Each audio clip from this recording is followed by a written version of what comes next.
way to do that. And then in the process of, when you're on the right track thinking things, the computer's going to be monitoring everything you're thinking.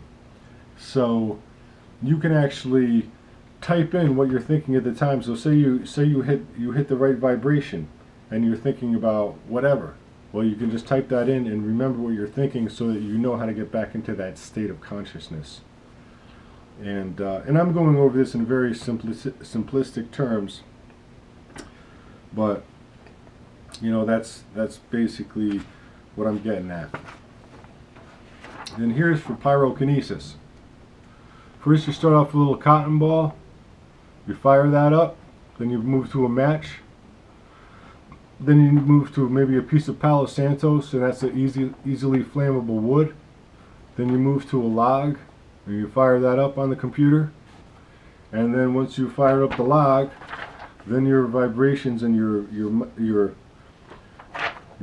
spiritual, you will have spiritually developed enough so that you could shut the computer off, and then you start from scratch with a cotton ball. Put a cotton ball on the desk, fire it up. Then electrotelekinesis. You start off with like a little light bulb. You light that up, then move on to a skyscraper, and then light up all the lights in the skyscraper.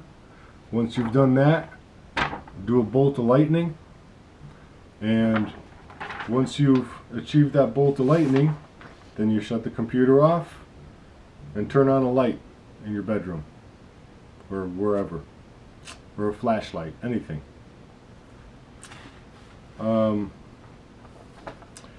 Shape-shifting. I was going to say more about shape-shifting, and there is actually excellent technology for learning how to shape-shift and actually shape-shifting your body to the point where, well, actually I have a lot to say about shape-shifting, but I guess I'll get involved at that. If the human race decides to run with this, then I have a lot of information there that we can run with. And then for compressed time, you do something like this. You'd have maybe two clocks here, or maybe a stopwatch, and while one stopwatch is going around, the other one, you stop it or you slow it down. And once you become good enough at that, then you just have a guy here shooting an arrow, and then you would catch the arrow with your mind without shooting it away. And then and then there's other things you can do.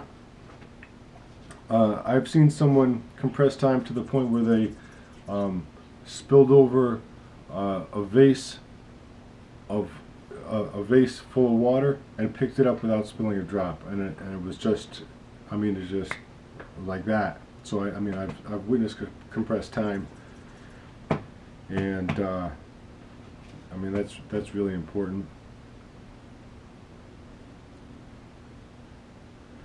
And then cross-dimensional awareness, and basically we just want to be able to set up the website on that link in the center, so you can just click on which dimension you're going to, so you can just access and act as a medium right on the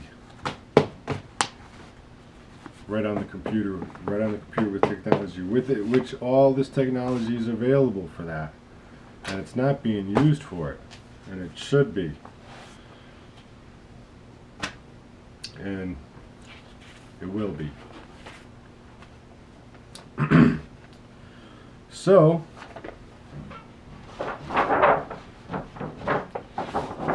that right there is superpowers. That's enough information to run with, and that's enough stuff to do. And depending on how this progresses, then I'm more than happy to jump in anywhere and continue with that. So now we will go to extraterrestrial communication.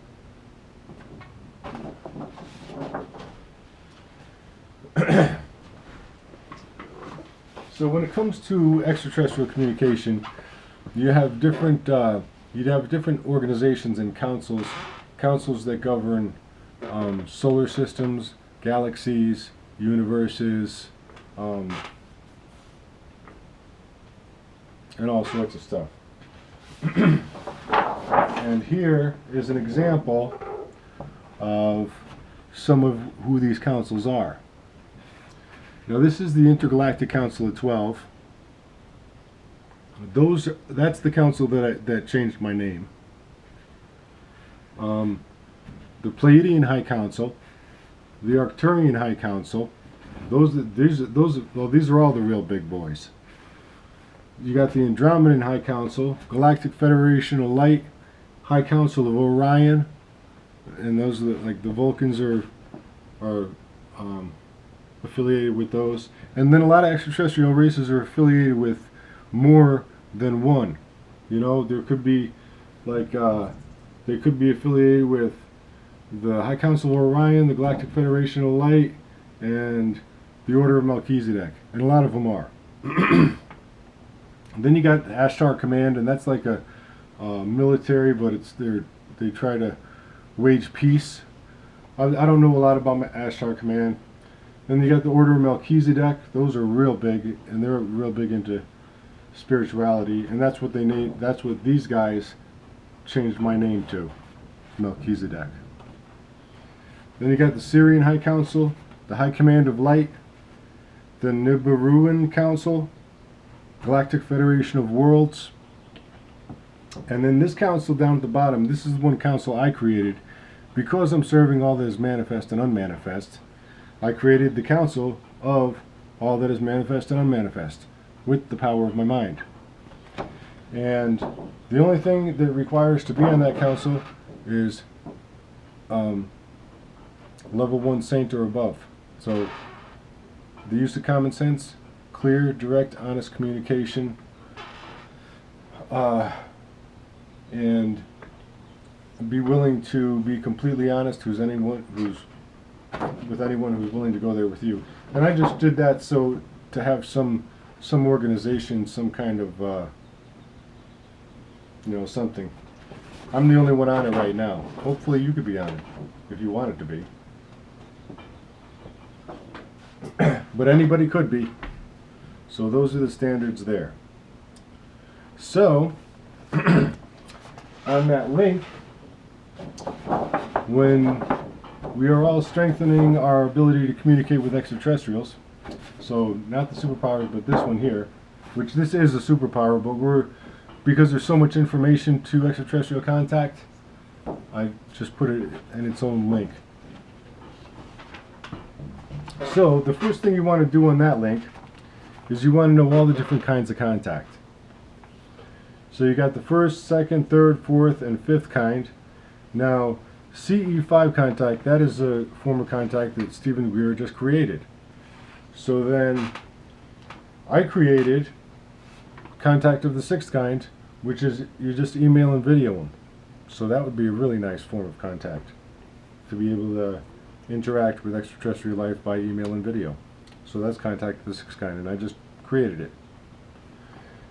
And then contact of the seventh kind, you will have expanded your consciousness to the point where you are extraterrestrial. So that's not really a form of contact, it's just like a goal.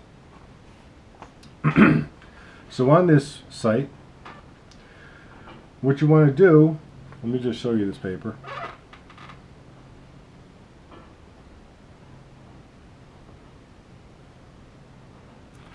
So what you want to do is, because there's 300,000 races, different races, not extraterrestrials, but entire races surrounding this planet right now.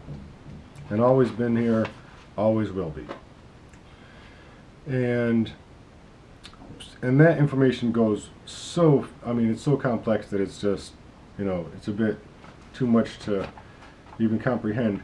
So what we want to do with this link is we'll want to list the 100 most popular races, the 100 races with the most genetic stock that surround this planet right now and that interact with humanity the most. And under each race, you want a description of that race, and a description of that race by a legitimate contactee of that race. Then you want a handwritten picture of both what the race looks like, a being, and a handwritten picture of the spaceship. And then once contact becomes closer and they come down, so you can actually then you want an actual picture of both the being and the spaceship, an actual picture. So that'd be an upgrade. First is contact with telepathy, and you know, and then just writing it down, and then actual contact in the physical, and then a description of the race by the actual extraterrestrial instead of the contactee. So basically that would be in 2 steps. It would be information from the contactee, and then information from the extraterrestrial race in the physical on this planet themselves. So, and then with these 100 races, for each race, you want to list which councils they're affiliated with. And I mean, that was just a small example of some of the councils that are available, but in the universe is infinite, so there's zillions of them. You know, and I personally, I'm working for all this manifest, so I work for all of those guys. So,